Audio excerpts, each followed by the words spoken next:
languages are a bit like that. So when translators come along, they have to take into consideration the abilities of their target language and understand well the original, and then say, okay, now how can we get this into English so that it will carry as much as possible of the concepts that are involved in the original composition. Welcome to the theFormed.life podcast. I'm Paul Brandis, campus pastor at the Shawnee campus. And I'm Bill Gorman, campus pastor at the Brookside campus. Today we're joined on the podcast by Dr. Dorian Coover-Cox. Dr. Cox is a professor at Dallas Theological Seminary, where she teaches Hebrew. Additionally, she also serves on the Translation Oversight Committee for the Christian Standard Bible. Yeah, as a church, and you may have heard about this already, we are switching to the CSB, Christian Standard Bible, CSB, as our primary Bible translation. And so we were so grateful to be able to get Dr. Cox. And in this episode, she walks through what went into making this translation, as well as the joys and challenges of Bible translation in general. Yeah, it was a great conversation, and I think you'll walk away with a greater understanding and appreciation for the amazing work that goes into the English Bible that you read every day. So let's jump into that conversation now.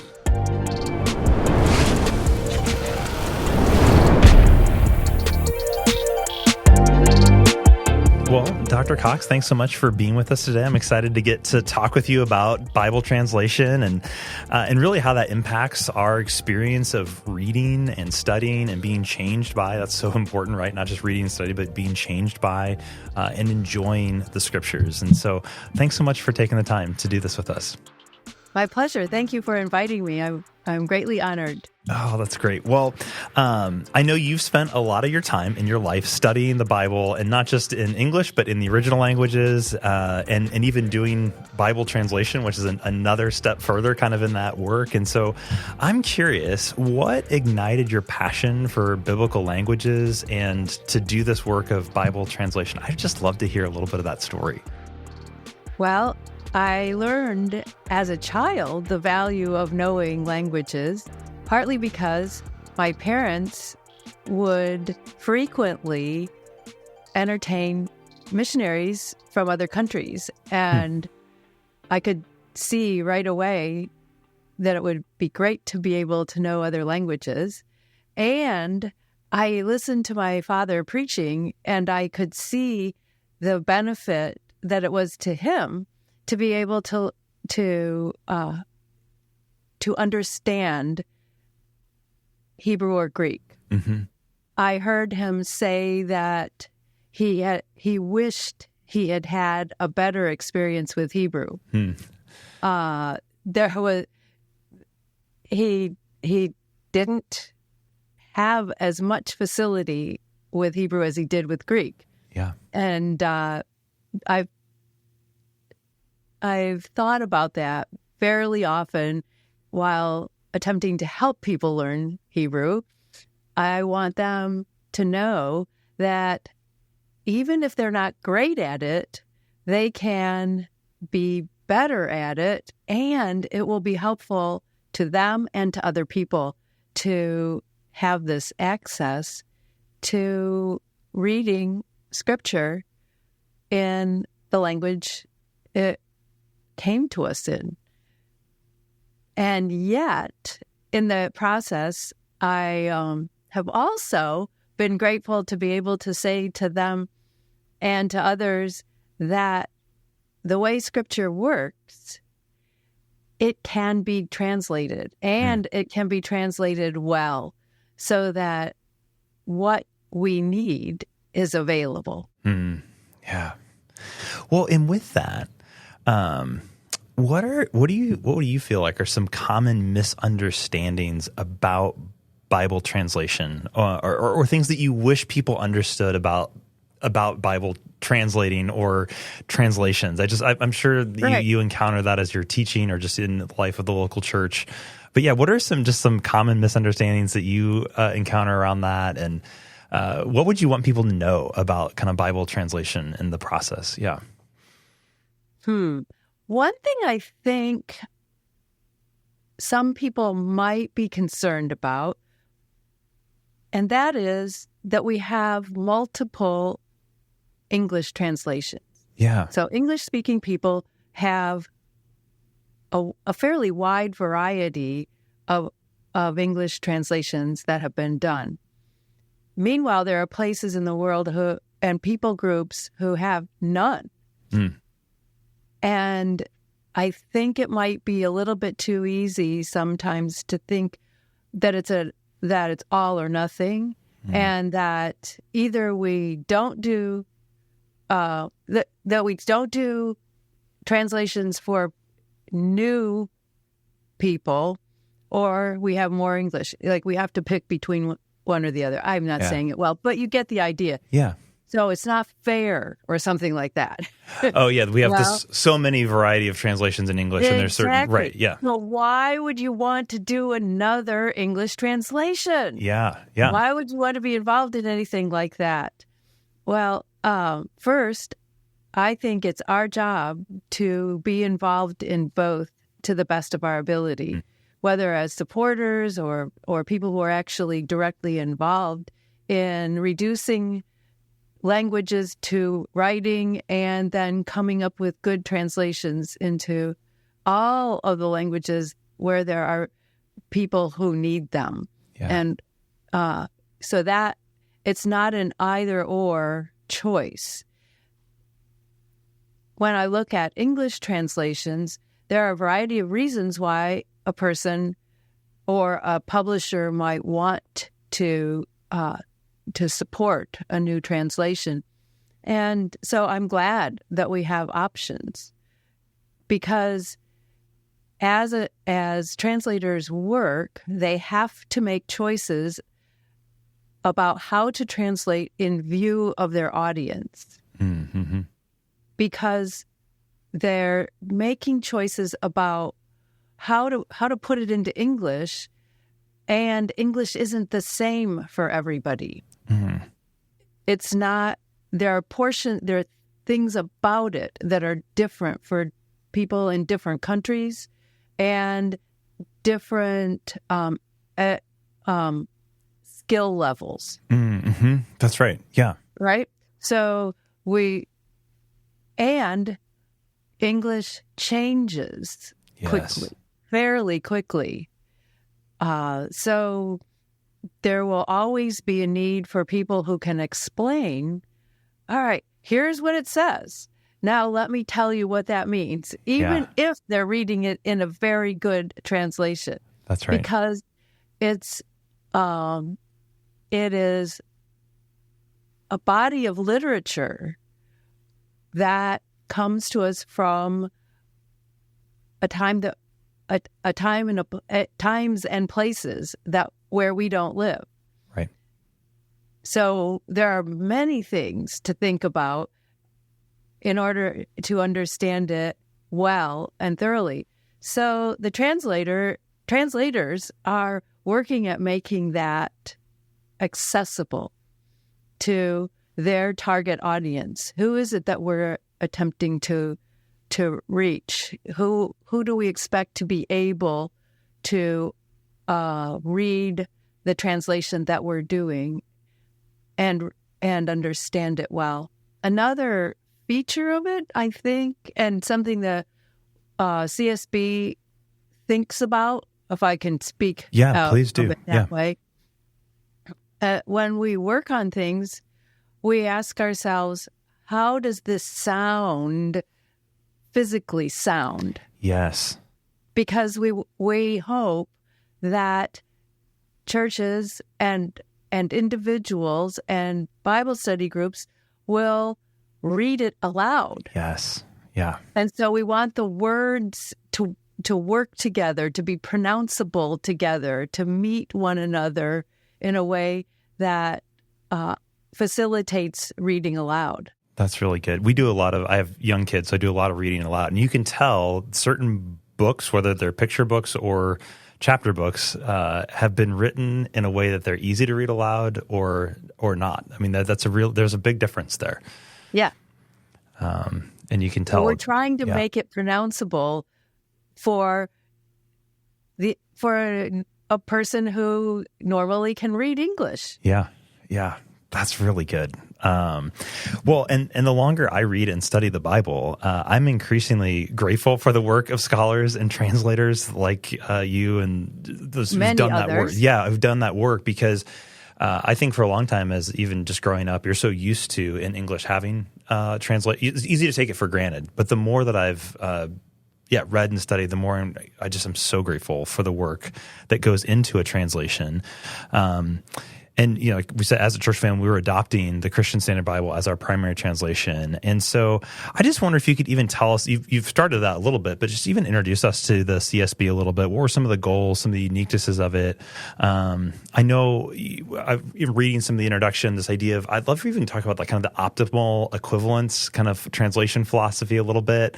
Maybe some of the gender accuracy kind of pieces that are a hallmark of the CSB. Those two things were what really led us as a church as we were evaluating the different options that were out there. Those two features were really what attracted us to the CSB. So I wonder if you could just talk even a little bit about those two pieces of optimal equivalence and gender accuracy and an approach.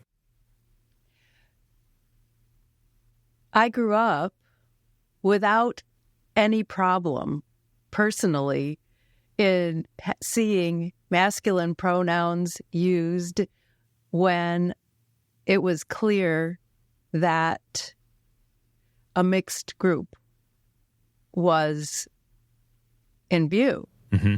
I was used to it. It didn't bother me. I was in a situation where I knew that I was valued and that other women and girls were valued, and I wasn't troubled by pronouns. Yeah. I also began to, I also could understand and knew and was told early on that sometimes that there are languages, for example, Greek and Hebrew, that don't have the equivalent of our English sibling. So we have a word, sibling, that doesn't specify gender. Right. Hebrew and Greek don't. So you might, a translation might be accurate in the sense of providing a masculine pronoun that matches the gender of the masculine pronoun in Greek or Hebrew, but that would in a way be misleading. Mm-hmm. Yes. Because everybody reading in Greek and Hebrew would know there is no sibling word, for example. Right. And so it's truly fair to bring it into English and say something like brothers and sisters or because or siblings, except even in English now, though we have the word sibling, we wouldn't use it in the same way that brothers is used, for example, in Greek. Yeah. Yeah, so, I don't walk into a room full of my brothers and sisters and say siblings as a way of addressing them. Yeah. Meanwhile, I would like to introduce a word that is like siblings, but for nieces and nephews. We don't have a combo word, but I think we should. Why wouldn't we just call them nephlings? I love that. Let's start that today. Yeah, I don't know if it'll catch on. Okay. We could have nephlings and, just to take care of all of them. Yeah. That's fascinating, isn't it? This is the kind of conversation about language that you don't even start to think about, even in English. Like you don't think about, we don't have a word like siblings for nieces and nephews. Meanwhile, it's really fun working at Dallas Seminary and having students from around the world who come to DTS and they're taking Hebrew or Greek, and I'm getting to talk with them. And so I learn a little bit about how their first languages work. Yeah. And so I learned a little bit about an Asian language that has no simple word for, simple from my point of view, simple word for uncle or aunt. Because there, in that language, you have to specify whether this is the brother of your father or the brother of your mother, and you have to specify whether it is your father's older brother or younger brother. Wow. Okay. Yeah. Because of the importance of relative age in the culture. So they don't have a simple way of saying it, simple to my way of thinking. Yeah. And so, because they have to specify age, older brother, younger brother. Yeah. Older sister, younger sister. Wow. So, yes, you don't say my uncle Bob. You say my dad's father's older brother. Bob. Yeah. Yeah. Something like that. Right. Yeah. Wow. So every language is like a musical instrument. Well, musical instruments each can play a variety of pieces. So a composer might create a concerto for violin. But then a flute player comes along and wants to be able to play it. And you think, well, that's nice. It would sound well on flute, but it has to be arranged in such a way that the flute can play it. Yeah. And then when you hear it, you know you're hearing the same song, but you're hearing it arranged for a different instrument. The same kind of thing happens with what we might call an instrument, and that would be human voices. So a tenor or a soprano or an alto or a choir or a trio or a quartet might each sing a song that you're very familiar with, and it won't have quite the same sound depending on the voice. Yeah. Or the voices, or how the arrangement that has been made. And sometimes you read it, you hear a song that you're very familiar with and you like very much, and you say, oh, wow, they really messed up that song. I can recognize it. I recognize it, but I don't like it. Yeah. Yeah. Or you listen to it and you think, wow, it's still the same song, but I really appreciate it more than I have in the past. That person captured it in a way that is meaningful to me right now. Yeah.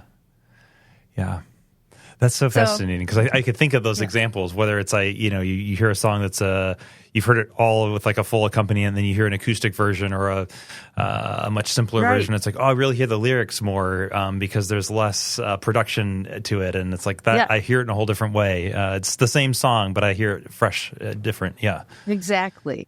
Yeah. I think that languages are a bit like that.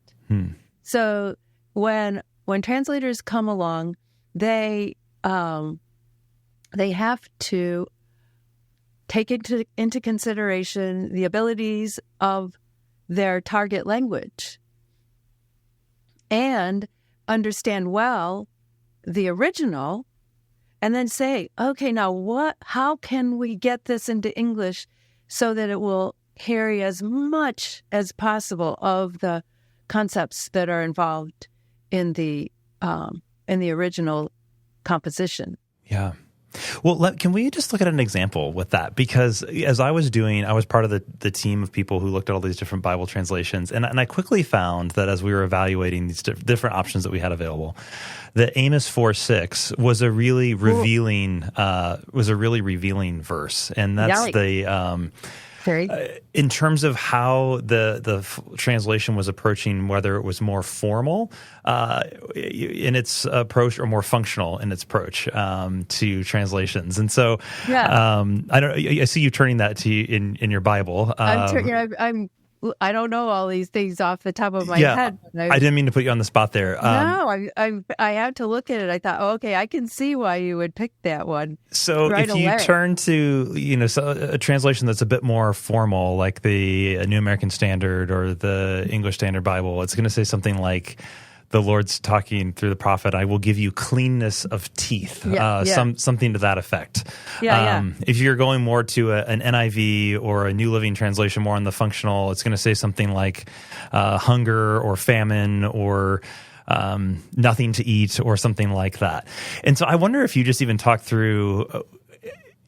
that's where you kind of get this optimal equivalence idea, I think, in the CSB, where it's like if you have a really formal approach where you're trying to do that, word for word more approach, how do you handle idioms like cleanness of teeth? Because that's not just a matter of communicating this kind of prepositional phrase of cleanness of teeth, or I'm probably not even using the right grammatical term there. No, but that's fine. Cleanness of teeth, that is exactly, that is one way to put those words into English. The other way would be, because it involves a modifier. English tends to put modifiers ahead of the item modified, and so clean teeth.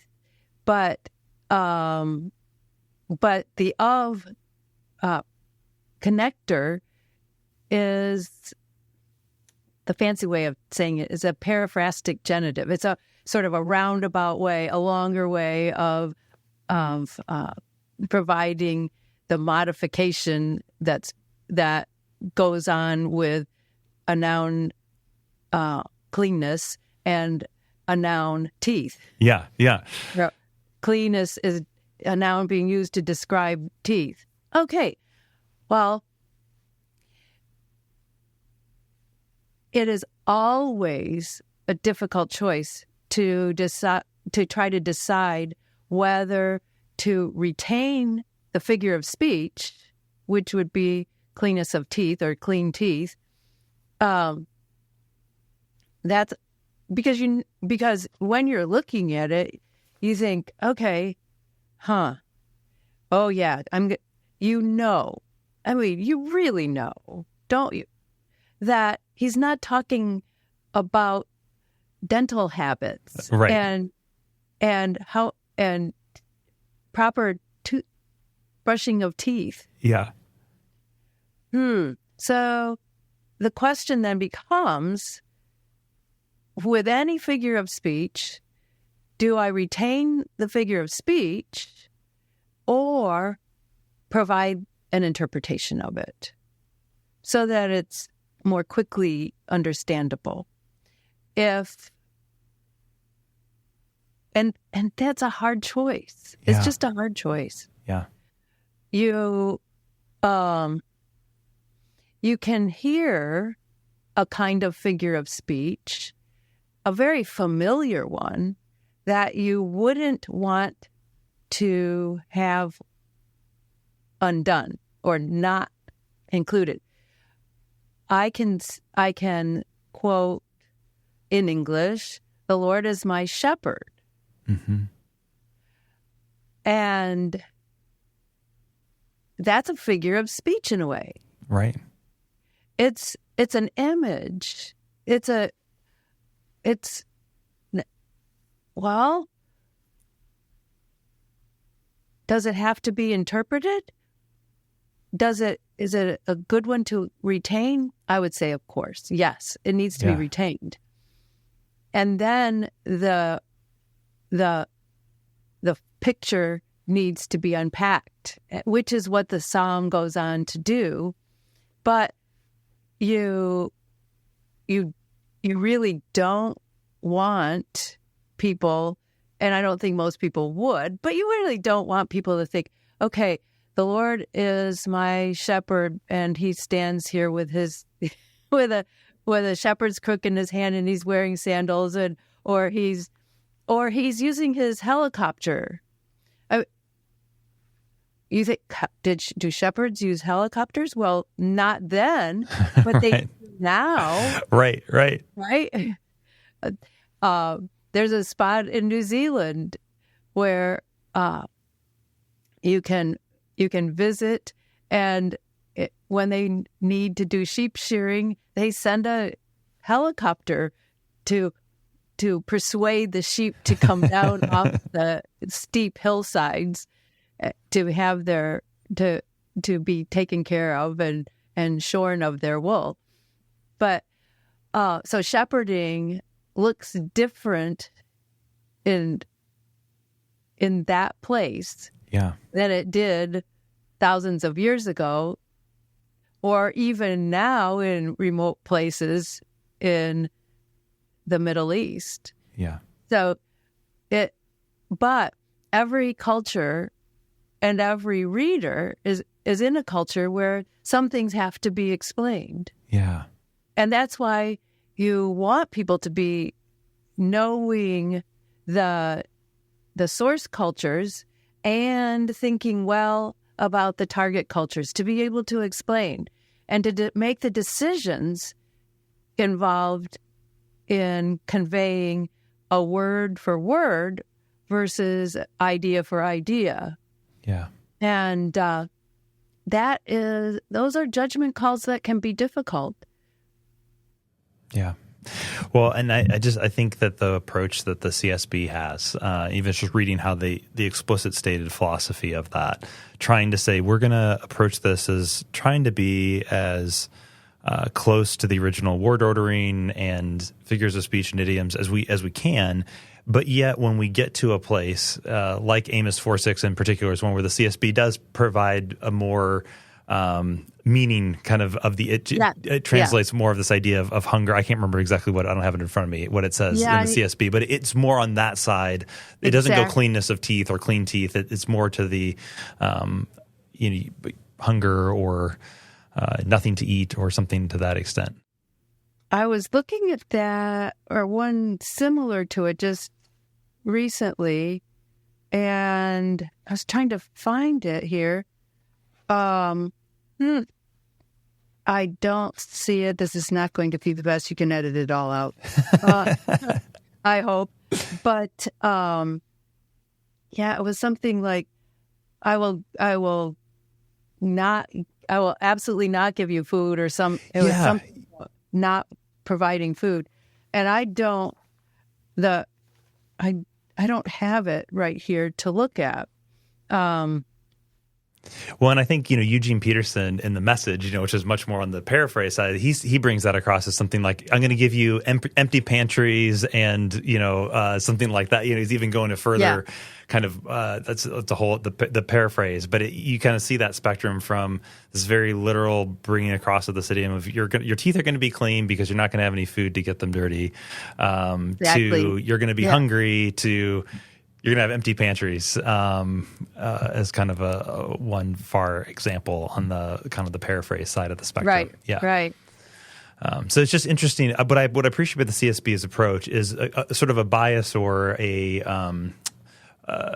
more of a. We'll start with. Our default will be to go to cleanness of teeth, unless we really feel like that's just not going to resonate for people. Yeah. Again, as you're talking about, in who's our audience, and what's in the reading aloud and all of that. And so, in this particular moment, when we sense that this is not going to be as this is not going to resonate with our audience in terms of quickly apprehending what is this passage about, moving toward it. Well, I was just thinking, one of the things that we saw working on this, because we are a committee, and I was not involved in the original translation committee. I came in a second group of people for CSB after the translation had been out for about, 20 years maybe, for a while, 10 or 15 years. That's find outable, but I don't recall. So it had been out and in use for a while, and the publishers decided that they wanted to take a look at it and wanted new eyes on the project. And so I became part of that translation oversight committee, as it's called now. The original translators, many of them are still alive, and you could talk with them. That would be fun if you wanted to. Dr. Allman comes to mind, James Allman, who used to have an office right down the hall from me, I know did the beginning translation for a large portion of the Psalms. Okay. And then it was gone over by multiple other people to see, is there anything that needed to be fixed or improved from that base translation. And then after it had been in use and people had sent in comments and said, what about this? Or I don't understand that. Or maybe a better way to say it would be this. And then all of those comments and questions have been collected. And then the Translation Oversight Committee was brought in to examine them and make recommendations and make decisions about what could be improved for the edition that's currently available. And it was so fun to see the benefit of having people from different parts of the world on the committee. Yeah. So we had a man from Scotland. We had a man from the central United States. We had a man who had such a quick wit. I should say we have such a quick wit, and he would always be the one who would say, no, we can't say it that way because all the seventh grade boys will laugh. Yes. Yep. Oh, okay. Yep. Good Yep. to know. Yep. So he was aware of jokes and of slang. Yeah. And then our man from Scotland could tell us, okay, here's a way of saying it, and he would be drawing from his knowledge of UK English. Yeah. And it was so fun to work on trying to make good decisions so that people would have things to read that they understand well and without too much effort. All reading takes effort. That's right. But you don't want it to be so much effort that people just close the book and say it's hopeless. I can never understand this. Yeah. It's really good. On the idea of the seventh grade boys laughing, I remember reading, again, I did a lot of reading on translations, and one of I think it was in the ESV translates, it's in Jesus talking about it's this Olivet Discourse or something, and the ESV brings across, there were two women grinding together. This is how it says this, which, they're grinding grain or whatever, but the idea is give sort of a dance floor and, something very, very different for maybe, a seventh grade boy or a seventh grade girl hearing two women grinding together. And you can imagine how easy that would be when readers nowadays, many of them would never have seen grinding stones, right, or would never have worked on grinding grain in any fashion. Or what happens when translators go to a place where people have never seen a sheep? Yeah, right. Right? Yeah. Well, you and I, depending on where we grow up, may never have seen a sheep in person either. Right. Right? And we benefit from having parents who show us books with pictures and teach us that is a sheep, Yeah. It says ba. Mm-hmm. Exactly. Yeah. Well, Dr. Cox, this has been so good, and we're getting close to our time. So I'd love to just say, is there anything that we haven't touched on yet? Is there anything else that you would just, as you think about the CSB, or just anything that you would want to just, I have one final question for you, but before we go there, anything else that we're just in this conversation, that you'd want to share, or thoughts that you have? Yeah. I was very grateful to be able, and am very grateful to be able to contribute to the work of CSB, because I know the work we've put into it, the desire of the publisher to have a very fine product available for people to use, and the privilege of getting to know the other members of the committee and to work together well has been just a great experience. And partly because it was an opportunity for me to see once again how the Lord has given me opportunities to use things that I've learned, many of which began years and years ago, and I couldn't see how it would be valuable. And yet the Lord has brought me through things that have turned out to be valuable that I would not have picked. And so I often tell students, if you're not sure what you're going to do when you graduate from DTS, that's okay. The job description of the may not have been written yet. Wow. You just don't know. But right now you have the opportunity to, and the requirements in some cases, to take a certain number of classes and certain classes that we think will be valuable. And so pour yourselves into them, enjoy, do the best you can, and leave it in the hands of the Lord to give you opportunities to say, yes, there's that class I didn't want to take, and it's coming in handy right now. Yep. Absolutely. Well, that's so good. Well, as we wrap up, we always like to ask our guests a final question, which is and we always ask the same question, which is this: if you could do something other than the amazing work that you've done all these years with Bible translation and biblical scholarship and teaching in a seminary, what would you do? What would be your other job? If you could live another life and have a different career path, is there something like I would love to have done this, or this is what I would do?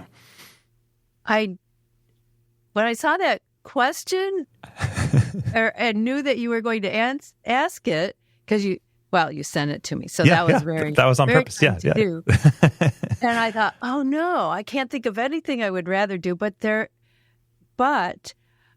one of the things that I might pick would be to be a violinist. Do you play at all violin?